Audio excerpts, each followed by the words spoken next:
Hey guys, welcome back to Magic TV. My name's Craig. It's 9 o'clock on a Thursday, which means it's time for a magic stuff. And today I'm going to be talking about mistakes. Now, the other week I actually did a video, the top 5 mistakes that new magicians make and how to fix them. And it was a really popular video, so thanks very much for watching that. Somebody said in the comments to that video, hey, you should do a video on the top 5 mistakes that experienced magicians or professional magicians make. And you know what? I think that's an absolutely amazing idea, because professional and experienced magicians, they make as many mistakes as new magicians do, but they just make different mistakes. So this video is going to be for people that have been in magic for a while, and specifically people that make a living from magic, whether that be professionals, semi-professionals, people that go out and gig every so often, whatever it may be. If you go and trade your time for money, then this is a video that you might want to see. I've made all of these mistakes myself at one point or another, and because I've made all of the mistakes, I know how to get through them, and that basically comes from experience.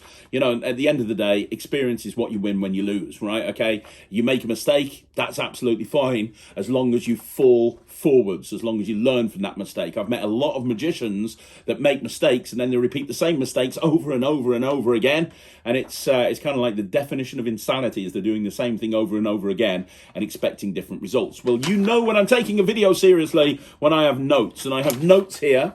I have the top 5 mistakes that professional magicians make and how to fix them. So here we go. Without further ado, let's get on with point number 1.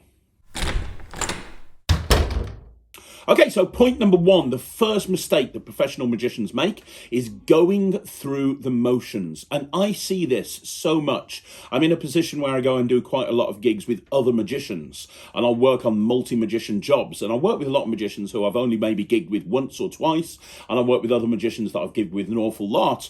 And I see a lot of these magicians just literally going through the motions, and it's obvious that they're not even trying to improve their act. They're not even trying to improve the tricks that they do. They're not working on new material or new lines or new bits of business. They do what they do, they know it works, and they go through the motions. And I've done this myself a few times, both in close-up and stage and kid shows. I've caught myself. I remember doing a kid show many years ago, and I was booked for a 2-hour thing, and there was a break in the middle. It was a magic show first of all, then a break in the middle, and then games afterwards. And I remember arriving at the place, doing the magic show, and then in the break, kind of the kids went to sit down before the game session started. And I remember thinking, what did I just do in that magic show? What did I say? I literally couldn't remember anything, because I'd done that show so many times that my head just wandered off and started thinking about other things. I think I was thinking about Doctor Who, and I was thinking what I was going to watch that night, and I was thinking of a whole bunch of different stuff. And I got to the end of the show, and I'm assuming it went well, but I didn't remember it. And I've had that with close-up as well. I've gone to tables, and I've just been kind of away with the fairies. And for me, that's never a good situation. It's never a good situation. And every time that's happened to me, I've kind of given myself a slap around the face, and I've said, what the hell are you playing at? For a few different reasons. Number one, if you're a professional magician, you owe it to your audience to do the best possible job that you can do. They have hired you and paid money for you to go and entertain at their event, entertain their guests, entertain their kids, whatever type of event you've been booked for. And if you're just going there and you're just going through the motions, it's never going to be as good a show as if you're there and you're fully invested and you're giving it 110%. And I know there's going to be people that are listening to this that disagree. And I know there's going to be people listening to this that are going to say in the comments, oh, I disagree, I go through the motions and it's not a problem. Honestly, anybody who's thinking that, be honest. If you're like laser focused on a client's booking and you're laser focused on that gig and you want to do the best possible job that you can do at that gig, is that going to be the same as if you're just there and you're kind of like going through the motions and you're not invested in it at all? Because in all honesty, the answer is no. You should treat every single gig like it's the most important gig of your career. Now, maybe I'm just old-fashioned, but that's how I believe. I believe that, you know, it's very, very important to deliver, because you never know who's going to be in that audience. One of my best clients, who I've literally made hundreds of thousands of pounds off, that has recommended me to so many different venues and so many different other clients, one of my best clients was at a gig and I didn't even know they were there. I was just doing this private party in London for about 15 people. It was an absolute piece of cake. It was a half an hour parlour show. That was it. It would have been very easy for me to go through the motions, but I didn't, and I put 110% in. And this person came over to me afterwards and said, "Hey, you're the best magician I've ever seen. I've worked with an awful lot. Perhaps we can grab a coffee sometime and talk." And that was the start of a wonderful relationship that's continued to this day. Now, I'm not saying that I wouldn't have had that person approach me if I'd half-arsed it, but I might not have. So I think the point I'm trying to make with number one is don't go through the motions. Treat every single gig that you do as the most important gig of your career, because it is. That gig that you're booked to perform at is vitally important to the person who's booked you. If you're booked for a wedding, that gig that you're just kind of going, "Oh yeah, I'll just coast through it," that's the most important day of their life. It's an important event for somebody. And they've decided, having looked around probably and gone back and forth, they've decided to spend their hard-earned money on you going to their events. Don't let them down. Don't give them anything less than 100%. Even if you think you can do a good job coasting and going through the motions, don't. Put 110% in to every single thing that you do. You wouldn't like it if you booked to go somewhere you like. Let's say you like going to Disneyland. And you go to Disneyland every year and you book tickets to go to Disneyland and it's one of your favourite things to do and you love going to Disneyland, and then the staff there are kind of half-arsing it, and you can tell they're half-arsing it and they don't particularly want to be there. You can tell. You can absolutely tell. Make sure that you put 110% into every gig you do and don't go through the motions. Okay, the second mistake that professional magicians make is very much tied into the first point. And the first point was going through the motions, obviously. The second point is losing passion. And I see that an awful lot. I see magicians that lose the passion for magic. They lose the passion for performing. And you can always tell these people. You can always tell. It happens an awful lot when you become a professional magician. Because when you become a professional magician, you're taking your hobby and you're suddenly turning it into your livelihood. So things all of a sudden change. You might not buy that particular trick because you can't justify it. Like, why am I going to spend X amount on that trick when, I've got other costs within my business that I need to think of? Whatever it may be, I see a lot of people losing passion. They don't practice. I see a lot of professional magicians and I say to them, "How often do you practice?" And they go, "I don't really practice because I just go to gigs and I just do my thing at gigs and that's I don't need to practice because I've done the tricks a million times." Well, that suggests to me that they're never improving their act. They're never getting better. They're never improving their repertoire. They're never adding new routines in. And I'm not talking about going to the magic shop every week and buying a ton of more stuff. I'm just talking about constantly improving the tricks that you do. You want your act to be the best it can be. Absolutely 100%. You want the act the best it can be. But are you telling me that if you never buy another trick again, that your act is the best it can be? And if your act is absolutely amazing and there's nothing that you can do to improve it, why aren't you world famous and like the most well-known magician in the world?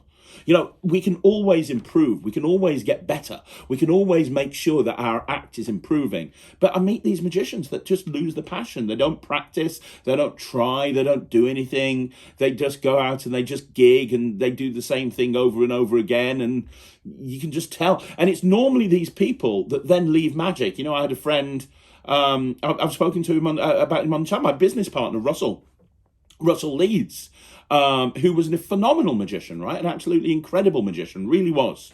And then one day decided to drop out of magic and go and work in property. And that's absolutely fine. And that's Russell's prerogative. And I know he's doing really well in property. And that's great and well done and kudos for him. But the bottom line is I could never make that decision. Even if I wanted to, even if there was an opportunity for me to go immediately and start doing something else that would pay me a lot more.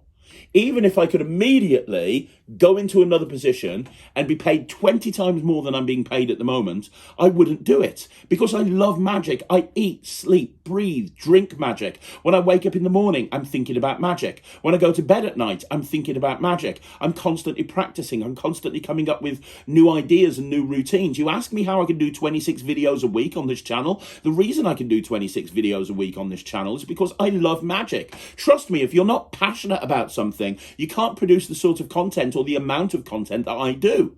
Ask yourself a question. If you were here doing Magic TV instead of me, could you produce this many videos? And if not, why not?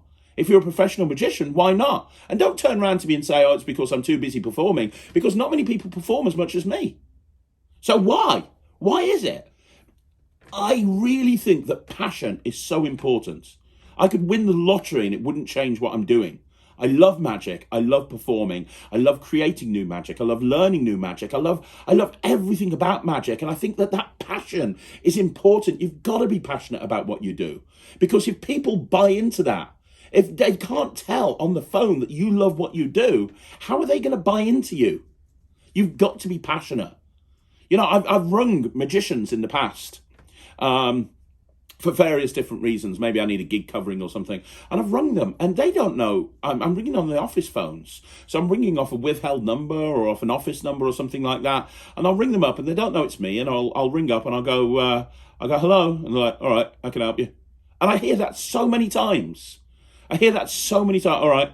And it's like, hang on a minute. You're meant to be a professional magician. You're meant to be a professional entertainer. You know, how can you answer the phone? All right, yeah. What's up? And I'm not joking. I hear that so many times. It's like, hey, how you doing? Yeah, how can I help you? You know, be excited. Excitement sells.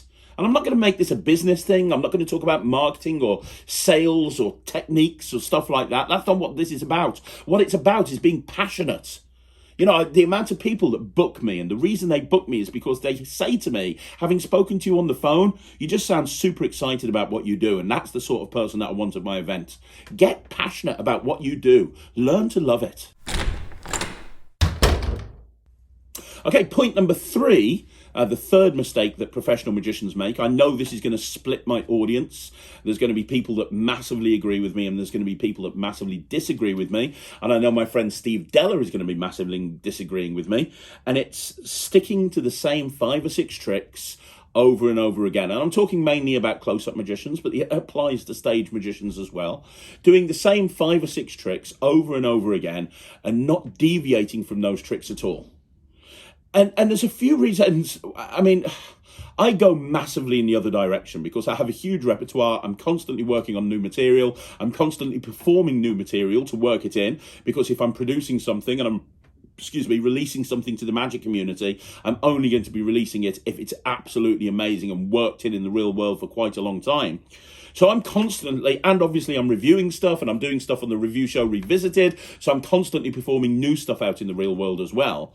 So maybe I'm too far in the other direction, but I genuinely think that those magicians that go out and do the same 5 or 6 tricks, they've done those for the last 10 years, I think that's dangerous for a few different reasons. Number one, I talked earlier on about going through the motions.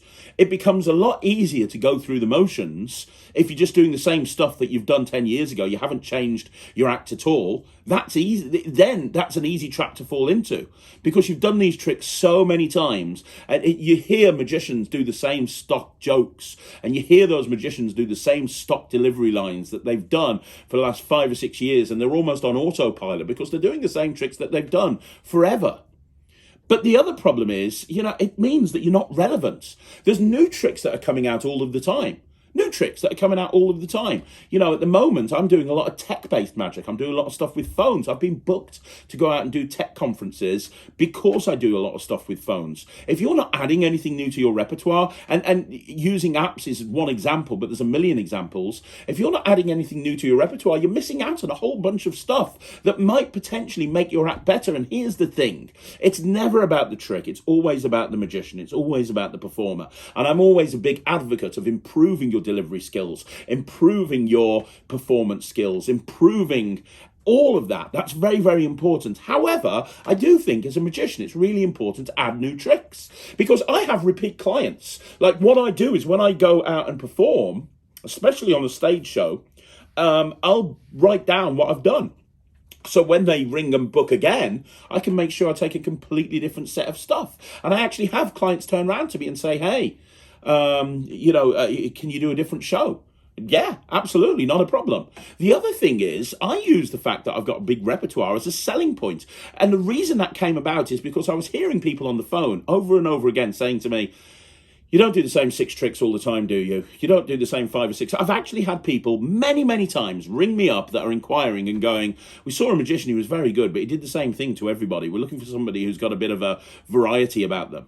You know, and if you're listening to this and you're sitting there listening to this and you're thinking to yourself, well, I do the same 5 or 6 tricks and it's not a problem. It is a problem. It's just that people aren't telling you. People aren't telling you, but it is a problem. There are people out there that will see you at an event doing the same 5 or 6 tricks over and over again and not book you because they want something a little different. They want variety. I make sure that I do different stuff to almost every single group, and I adapt what I do to each group, and I tell the clients. Part of my sales pitch is, hey, one thing that I'm going to do is I'm going to make sure that I adapt what I do to the group of people I go up to. So if somebody says, hey, I'm into Dynamo, I'm going to do that style of magic. If somebody says, hey, I'm into Darren Brown, I'm going to do that style of magic, and I'm going to make sure everyone tries to see something a little bit different, because then at the end of the night when I've left, they're going to be comparing notes about what they've seen, which is a far more interesting than seeing the same thing over and over and over and over again.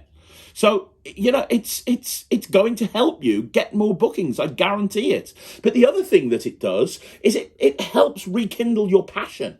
You say that, you know, if somebody's there that's lost passion in magic, and I've seen it happen an awful lot over Facebook pages and Facebook groups. Oh, I haven't picked up a deck of cards in a month. I don't like practicing. I don't feel the need to practice anymore. Whatever it may be, if you've lost a passion for performing, one of the reasons is you're not pushing yourself. You're not pushing yourself out your comfort zone. I've met magicians in the past and they've bought a new trick and they put it into their close-up bag and they go to the gig and then they see that trick in the close-up bag and they grab all the other stuff that they do because they know that works, so they don't have to push themselves out their comfort zone. And they do that for 6 months and then eventually take that new trick and put it in the bottom drawer. I've seen it happen over and over again. Push yourself out your comfort zone. Put a new trick into your repertoire. Challenge yourself. You start losing passion, push yourself in a different direction. Do a style of magic that you've never done before. If you're a close-up guy, maybe add some mentalism or some mental magic into your set. If you're not a coin guy, work on some coin magic. If you are a card guy, buy a new trick or a new book and work some new material in. There's constantly loads of... I'm amazed by the amount of magicians that don't do a memorized deck. I ask people, why don't you do a memorized deck? There's so many routines you can do. You don't even need much sleight of hand. Once you know it, you know it. And they go, oh, I haven't got the memory. I can't be asked to spend the time learning it. Hang on a minute. You'll sit there for 5 hours a day, every single day for 6 months, learning how to do a double lift, but you won't put any time into learning how to memorize a deck of cards, which, by the way, is infinitely better for you and will give you more return on the time that you've invested into it. But no one's prepared to do that. Okay, fair enough. That's on you. That's not a problem. That's cool. But sticking to the same 5 tricks over and over again, it's going to help you go through the motions. It's going to make you lose passion in magic. It's going to lose your clients, and it's just not good. Constantly push yourself out of your comfort zone. Constantly put yourself into a situation where you're performing something new and something different, because that's the way that you improve. And trust me, just because you're a professional doesn't mean you're the best magician in the country. We can always improve. We can always get better. And we can always take a real good look at our act and go, you know what? I'm going to make that better. And the way you do that is by not sticking to the same 5 tricks over and over again.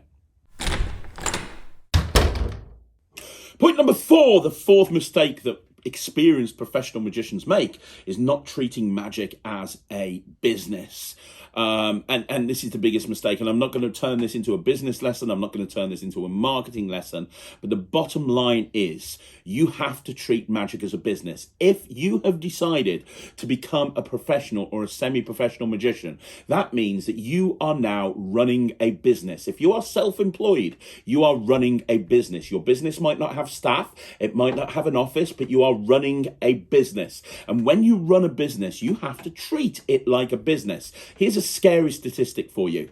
80% of businesses, 80% of small businesses and self-employed people shut down. They lose their business within the first 5 years of training. And out of that 20% of businesses that succeed, only 20% of those achieve the full success that they could achieve. And why is that?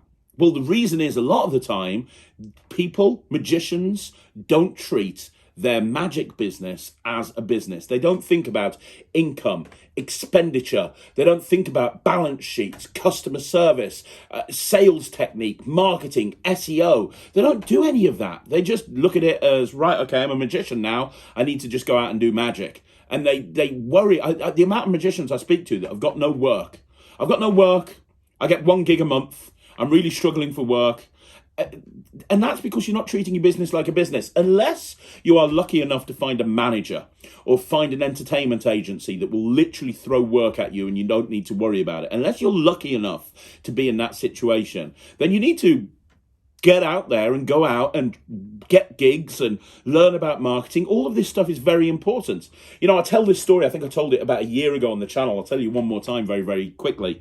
This is the reason why most people quit. The reason why most business owners, not just magicians, but the reason so many business owners quit is very simple. It's because they have a passion for a particular subject, and so they decide to do a job to do with that passion and then end up not doing it at all. Let me give you an example. So there's this guy called Craig. I think this is somebody that everybody can relate to. And Craig works at a company called npower. And Craig sells gas and electric. But you know what? Craig really loves magic. He loves magic more than anything else in the world. And all of his friends say that Craig should be a professional magician. And, oh, you should be a professional magician. You're really good at magic. You should go and make a living of it. You should go and try and do it for a living. And one day, Craig listens to all these people and he goes into npower head office and he tells the HR department to shove their job up their arse. And then Craig becomes a professional magician. So what happens on the Monday morning after Craig's quit his job? Well, he walks into his kitchen because he doesn't have an office, so he has a kitchen. He opens up his computer and he starts work, but he's got no work to do. He's a magician now, but he's got no gigs. He's got nothing like that.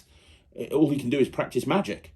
So Craig very quickly realizes that he needs to start learning about marketing. Because if he doesn't learn about marketing, nobody's going to find out about him, so he's not going to get any gigs. So he learns about marketing. And when he starts learning about marketing, he realizes he needs to learn about social media marketing. He needs to learn about web design because he needs a website. He needs to learn about SEO because he needs to make sure that people can find him on the internet. He needs to start thinking about advertising and online advertising and Google pay-per-click and things like that. And then all of a sudden, the phone starts ringing. So now Craig has to learn how to be Craig the sales guy. He has to learn how to speak to people on the phone to take an inquiry and convert it into a booking. Then he needs to become Craig the admin guy because when people start booking, he's got to send them contracts. He needs to send them confirmation emails. He needs to then be Craig the bookkeeper because he's got to start taking payments and he's got to start recording those payments. Then he has to become Craig the accounting guy because then he's got to learn about accounting and how to actually put in a tax return and deal with HMRC and all of this stuff. And all of these things that Craig has to do. And all he wanted to do in the first place was be a magician. But what happens is you end up doing everything but. You end up doing everything. And really the magic is what you end up doing on the side. Because your business involves you doing everything else. And that's why people quit. They quit because they love something. It's happens an awful lot in the hotel market. People give up a job and go and open up a hotel.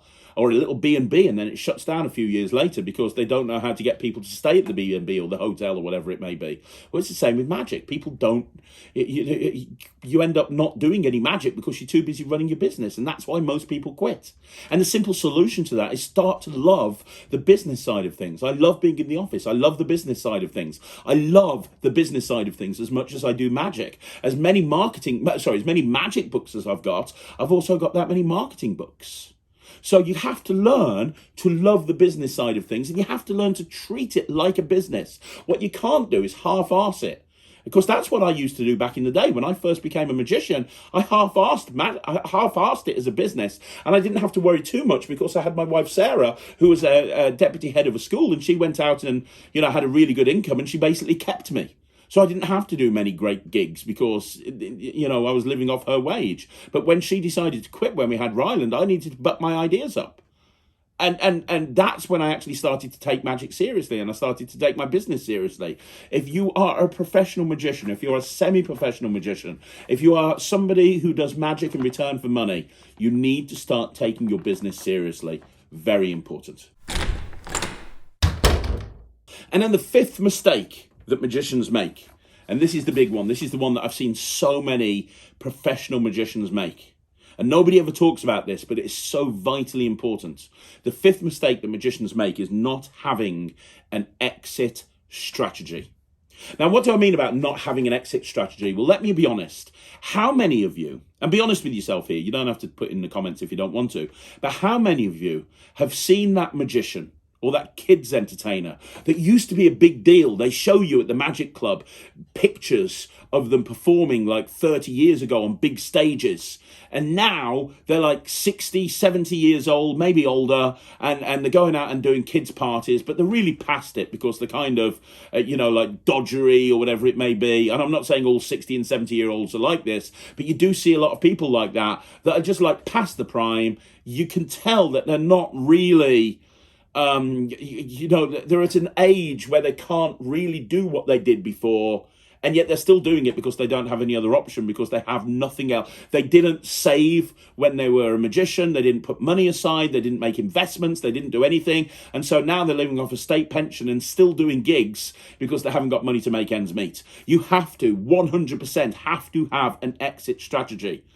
If you're self-employed, that means seriously taking control of your income, which is something that a lot of magicians really struggle with. The amount of magicians that I've met and I've worked with, that they run out of month at the end of the money.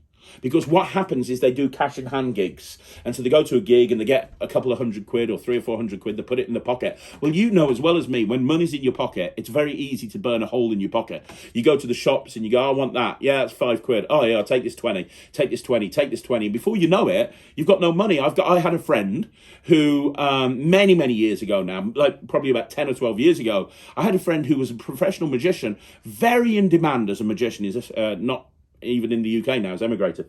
Very in demand as a magician. And never had any money. And that's because everything was cash in hand. He never put anything in the bank. And he just kept it in his pocket. He didn't realise he was spending all of this money all the time. And so he'd end up having no money. It's kind of like those magicians that go and have a really busy December and they forget that they've got a tax return to pay at the end of January. And they're like, oh my God, how am I going to pay this? I've got no money. It's vitally important to save. It's vitally important to make investments while you can, because if you're not saving, what's going to happen is when you get to an age where you can't perform to the level that you can anymore, you've still got something as a backup. You've saved, you've built up savings that you can live off, you've built up some investments. Why do you think I set up why do you think I set up Non-Stop Kids Entertainment and Slightly Unusual? One of the big reasons that I set up Non-Stop Kids and Slightly Unusual is because I didn't want to just be a performer for the rest of my life. I've got a very physical style on stage and I can get away with that now. And to be honest, I'm 46 next year. I can probably get away for that for another 9 or 10 years, no problem. As long as I continue to look after myself. But I don't want to be that guy that goes out on stage and everybody can tell that they're past it, but they have no choice but to go out on stage and because they're running out of money. I'll tell you what it's like. If there's any wrestling fans here, it's like Ric Flair. If you don't know who Ric Flair is, Ric Flair was one of the greatest magicians. No, he wasn't a magician. He's one of the greatest wrestlers of all time. He was the man. Woo! To be the man, you got to be the man, right? And Ric Flair's like a 16-time world champion, WCW, WWE, WWF, NWA, like all over the place, right? And continued to wrestle long after he was really in his prime. Really did continue to wrestle long after he was in his prime. Then had a retirement match with Shawn Michaels many years ago, but then continued to wrestle, and always there's reports all the time in the press about having no money and he's had like 57 divorces or something like that, and he's just gone off one on the WWE for using the man trademark. He's a shadow of his former self. And it's sad for me as a Ric Flair fan to see him like this. He's still trying to be relevant when he really should just be either in a retirement home or just putting his feet up and just enjoying life. Not trying to run around limousine riding, jet flying guy in his 70s. Yeah, it's that example. You need to make sure that you have an exit strategy. What's your exit strategy? What are you going to do when you're too old to do what you love? Do you want to carry on doing it when everybody else can see that you're past your prime? Or are you going to put something in place now so that when that day inevitably comes, and it will come unless you drop dead that day will come. Sorry to be negative about it, but it's true. When that day comes and you can't go as well as you could go, what are you going to do? Now, I see a lot of stage illusionists that switch to mentalism. That's a great way to do it. But again, at some point, you're not going to be able to do mentalism either. So what are you going to do? What's your exit strategy? Because most magicians don't have an exit strategy, and that's something that you need to have. Don't live life cash in hand on a gig economy. What do I mean by gig economy? A gig economy is when you're literally living gig to gig, because that's when, so many magicians were screwed up over COVID because they lived on a gig economy. They had no savings. So, and they were living on a gig by gig basis. So when the gigs dry up, they're screwed. In the UK here, we had a help the self-employed scheme, but it was based on how much tax you were paying. Well, you know as well as me, there's a lot of magicians out there that try to reduce their tax bill to next to nothing, which meant that because their tax bill was reduced to next to nothing, they weren't getting as much as help as they really needed because they were fudging the figures. And I'm not saying anyone in particular, but I know it happens. You never know what's around the corner. You need an exit strategy. You need a something, so that when your career winds down and comes to an end, you've got something else. Now, that might be you've built up a ton of savings and you've built up investments and you can just put your feet up, go and live in the Bahamas. Or it might be that you have another skill and you do something else. Or you have a business like Non-Stop Kids and Slightly Unusual that you can carry on doing long after you can no longer perform. Come up with an exit strategy. Figure it out. So there you go, guys. That is 5 mistakes that professional magicians make and how to deal with them. I hope that this has been useful. As somebody who's been a professional magician for 25 years, I know I've made all of these mistakes more than once, but the nice thing is they are very easy to fix. What was the best time to fix them? When's the best time to fix these mistakes? If you related to this video and you're going, yeah, you know what, I know what Craig's talking about here. When's the best time to fix them? Last year. When's the next best time to fix them? Today. Don't procrastinate. Don't put off to tomorrow what you can do today. That's my advice. Let me know what you think in the comments down below. You want to see more videos like this? You want me to do more videos exactly like this? Let me know. This channel, grows and adapts based on the feedback I get from my subscribers. So let me know what you think in the comments down below. You want to see more videos like this? Like the video, subscribe to the channel. I will be back again tomorrow on Friday with 3 videos. 1 at 6, 1 at 2, and 1 at 9. So thank you very much for watching. I'll see you again soon. My name's Craig from Magic TV.